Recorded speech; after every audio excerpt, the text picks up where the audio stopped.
What's up everyone, I'm CallumOnToast, and in today's video I'm going to be showcasing some battles in the Open Great League with the Moat Goat himself, a level 51 best buddy boosted Sandcastle in a double Sandcastle backline with Palo Sand, and then to round out the team it was actually really difficult to cover for all the things that the backline struggles against, but normal types seem to be the biggest wall, so I asked myself would I rather cover for Pokemon like Licky and Farret, but then end up getting demolished by a Wigglytuff, or do I go for the reverse? And as the #1 Wigglytuff hater, I opted for the buffed Mudshot Swalot in the lead. In the end, it didn't really matter because I was running into teams with both Wigglytuff and a second normal type anyways, but surprisingly, I still did pretty well with the team. But the video is going to be a bit shorter than usual because I only did 3 sets. But with that being said, let's just get into the question of the day.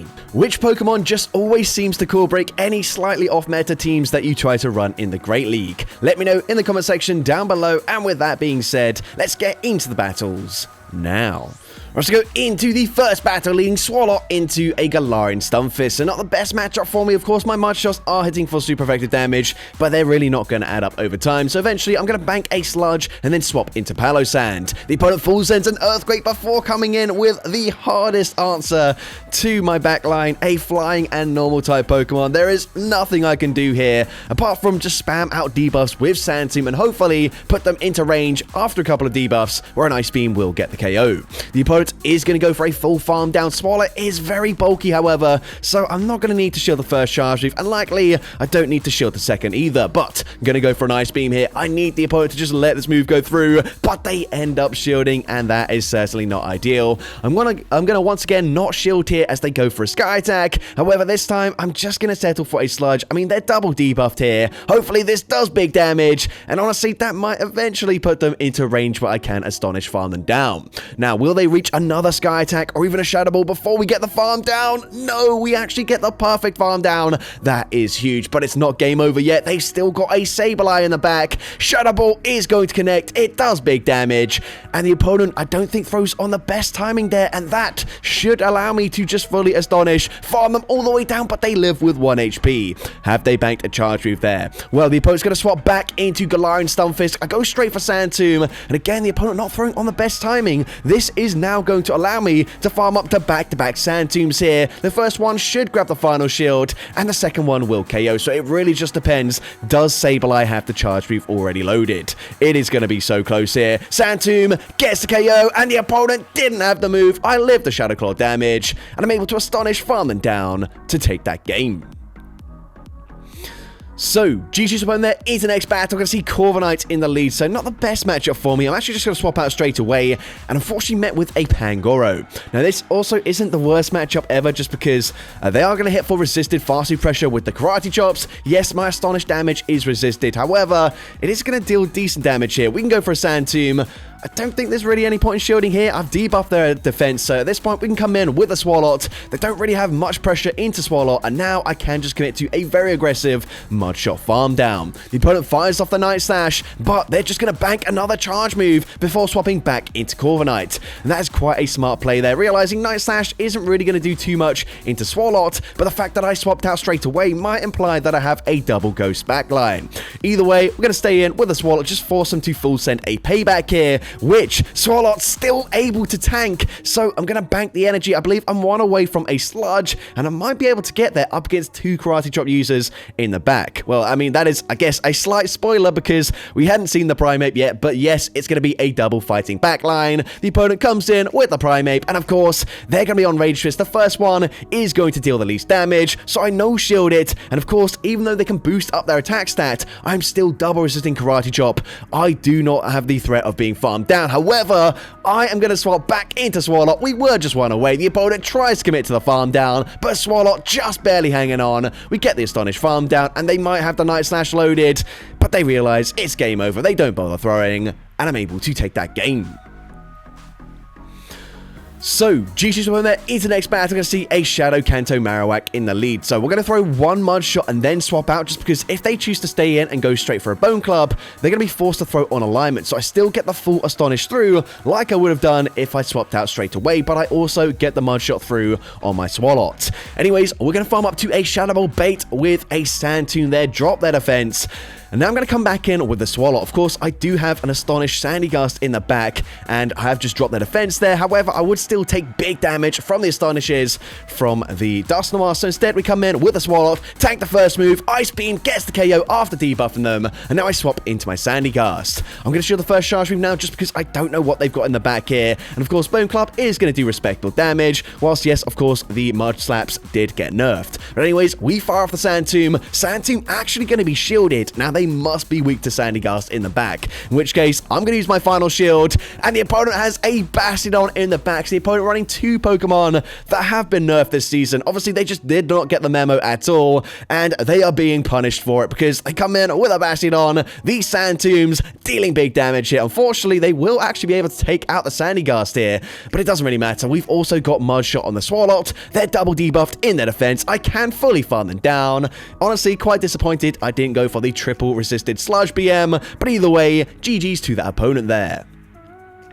Into next battle, going to see Empoleon in the lead. Not an ideal matchup for me at all. My Mud Shots are super effective, but my charge moves are going to both be double resisted, so I'm just going to wait for them to throw, then swap into Palossand, and unfortunately hard punished by a Furret. This is really not ideal for me. Now, in previous seasons, it's probably advisable to run Sand Attack as the fast move, but because you've got Sand Tomb, that pairs really well with a high fast move pressure fast move, like Astonish. So yeah, unfortunately, we just have no fast move pressure into normal type Pokemon. We come back in, we have dropped their defense, and Sludge still not enough damage to really put them into Mud Shot farm down range, so I'm going to have to shield here, and then I'm going to wait until they get close to another Swift, bank two Sludges, and then swap and catch it onto my Sandygast. They should also be in range where a single Astonish will farm them down, but it just depends what their final Pokemon is. They come back in with Empoleon, and they throw immediately, so that does allow a full Astonish in for free. However, I don't think Sandygast is going to win CMP in this matchup, and I will reach another Sand Tomb on the CMP ties. So even though I've got so much energy, I'm just going to fully sacrifice the Swalot.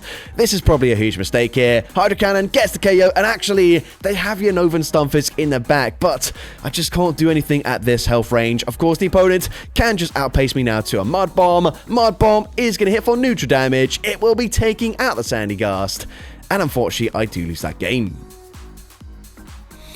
But GG's opponent there into the next battle. We're going to see Ariados in the lead. So this is, I guess, an okayish matchup for me. The opponent's going to be safe swapping into Feraligatr. And since I'm now one turn ahead on energy, I might as well go straight for the Sludge. Sludge is going to connect. It does decent damage. However, I'm never going to be able to fully Mud Shot farm them down. So I know shield here.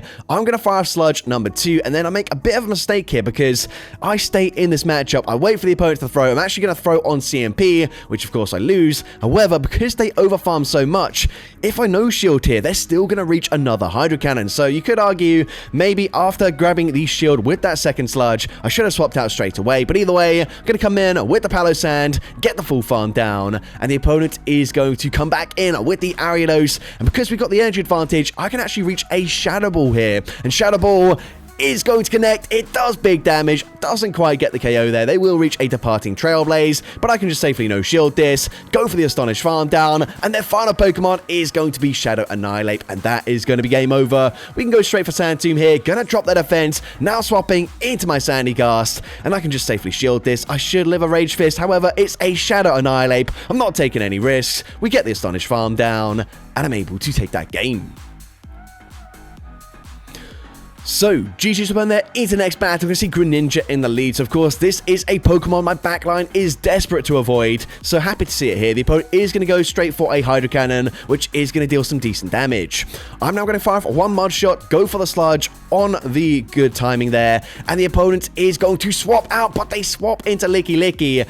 And honestly, I don't really know what to do. I am going to catch a Body Slam onto Palossand. That is something, I guess. But again, up against a normal type Pokemon, we have zero fast move pressure. I can reach a Sand Tomb on the CMP type with a Shadow Ball. And actually, I think I'd probably end up leaving a Shadow Ball. However, what this might do is put me into perfect range where they can roll up, farm me down. But actually, just barely hanging on and reaching a second Sand Tomb here. That is huge for me. Hit Sand Tomb, still not going to do much damage there. I go straight for Sludge, but the opponent reads me like a book. They swap back into Greninja. However, that's still fine with me. We've got back-to-back Sludges already loaded. So Sludge number 2 is going to connect, and now I swap back into my Sandygast. Here, they've got back-to-back charge moves, and this one I'm thinking, where can I use my shields if I don't shield here? So I'm going to double shield. I do know, of course, Licky does have a Shadow Ball loaded, but we've got the Sand Tomb here, but I can't remember how low they were in HP. And of course, the opponent no longer debuffed. Unfortunately, that's nowhere near enough damage to get the KO. Shadow Ball also not going to quite take us out there, but it doesn't matter. They've got Shadow Talonflame in the back. We can reach a Sludge, but Sludge not going to get the KO. The opponent can just Incinerate, farm down the remainder of my team, and unfortunately, I do lose that game.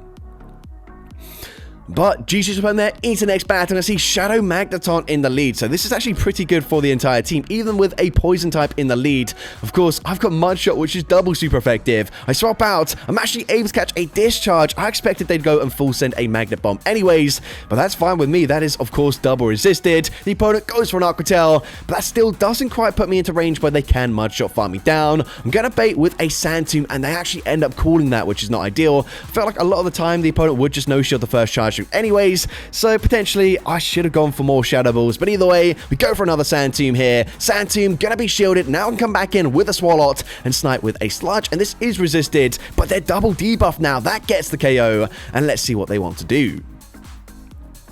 The opponent's going to come back in with the Shadow Magneton, which is fine with me. I've actually put them into range where Sludge probably gets the KO despite being double resisted. So we end up grabbing the final shield. I might as well shield this, and then I think I might just get a slight edge advantage with my Sandygast, and potentially I can debuff something in the back if we need to. But it's going to be Shadow Typhlosion. Sand Tomb is super effective, but we have the energy for the Shadow Ball. Shadow Ball gets the one shot, and I'm able to take that game. So, GG's went there into the next battle. I can see Shadow Frostlass in the lead. So, we do have two Pokemon that have a lot of fast move pressure with Astonish. We're going to swap into the Palossand, and I'm met with a Shadow Altaria. Now, the reason I always say swapped into Palossand rather than Sandygast is because, well, first of all, Palossand just does have a slightly better stat product, but also, I don't want to give away that I'm running like a double Sandcastle backline. I feel like it's more obvious if I swap into Sandygast, whereas if they see Palossand, people probably aren't expecting a level 50 Sandygast in the back. Anyways, I'm able to swap out there, catch a charge move. What I'm hoping to do is force the Frostlass to come back in, and I should still be able to live an Avalanche or a Shadow Ball just barely, but they go for a triple axle. Now, I don't know if this is better or worse for me. I guess it depends on whether I can reach another Sludge, because of course, they're boosting up their Powder Snow damage, but Swalot just barely hanging on. You can see I don't actually have the best IVs for the Swalot, but several times where Swalot has lived with 1 HP and a dream to get to a last second charge move. Now, speaking of IVs, actually in yesterday's video, a lot of compliments saying that they were jealous of my rank 1 shiny Shadow Sableye, which, by the way, that was just a complete mistake. I forgot to change the IVs from the previous video with the Shadow Alakazam that had those IVs, so nope, unfortunately, I do not have a rank 1 shiny Shadow, but making mistakes like that, it turns out, is great interaction bait, because so many comments were about the Sableye, which was really cool, so I guess I'm going to have to make a few more mistakes like that in the future for some more engagement. But anyways, GG's to that trainer, by the way. Into the next battle, we are going to see a Shadow Marowak. We swap out into our Palossand, and unfortunately met with a Greninja. Going to go straight for Sand Tomb. Sand Tomb is going to connect there, and I potentially, maybe in the 2-shield scenario, I could fully Astonish farm them all the way down. However, I'm not going to bother with that. We're going to come back in with a Swalot. They are going to fire off the charge move straight away, and the opponent is actually going to go for a Night Slash here, which means they're just 2 away from the next Night Slash, so I don't really want to tank another charge move. Sludge gets KO there. I'm now going to swap back into my Sandygast, but I'm hoping I've caught a Bone Club. The opponent does go for Bone Club. That is huge for me, but then they come in with a Bite Shadow Skuntank. Are you serious right now? I have not seen this Pokemon in a very long time. I definitely feel like Bite is a fast move move that could do with a massive rework. Either turn it into like a bug bite clone, but that might be slightly too oppressive, in which case maybe just turn it into like a Psywave clone or something. Just make it slightly more usable than it is, because it is so slow to generate energy. But anyways, in this matchup, we're going for Sludge, but we don't have back-to-back. The opponent ends up farming me down there. I still had both my shields in place. Of course, I did have the opportunity to shield at some point, but then that Bite Skuntank just completely ruined me. But GG to our trainer into next battle. The opponent going to lead with Clefable. They say swap into a Shadow Politoed, and I kind of have to just stay in here. Of course, Politoed with an energy advantage is going to be devastating for my backline. So I'm just going to stay in. I'm going to no-shield this first move as they fire off the Weather Ball, and now I'm going to fire off another Sludge. Sludge is going to connect this time around. It doesn't really deal too much damage here, but the opponent this time going to full send an Ice Beam. I tried to swap out there, doesn't work out. I guess it doesn't really matter too much as long as I can shield once and fully farm them down here. So the opponent goes for Weather Ball, but they do not reach a second. That is quite nice for me. And let's see what the opponent wants to do. They're going to come in with a Corsola, so I'm just going to overfarm here. The opponent then making a very nice catch, catching Shadow Ball onto Clefable. However, all I need to do now is build up to another Shadow Ball. The opponent is going to fire for the charge move. I don't need to shield this. The opponent actually ends up baiting with a Swift. I don't mind that play at all. I'm just going to no-shield once again. Don't really care what they throw. The opponent goes for another Swift, not reaching a Meteor Mash. And now we've got Shadow Ball on both remaining Pokemon. This should be game over. However, the opponent not going to commit to a full farm down, and you know what, we might as well just shield here. We might as well try and get the KO with the Sandcastle, and we're going to do exactly that, reaching a second Shadow Ball, super effective damage into the Corsola. Eventually, when it does connect, it will be taking them out, and I'm able to take that game.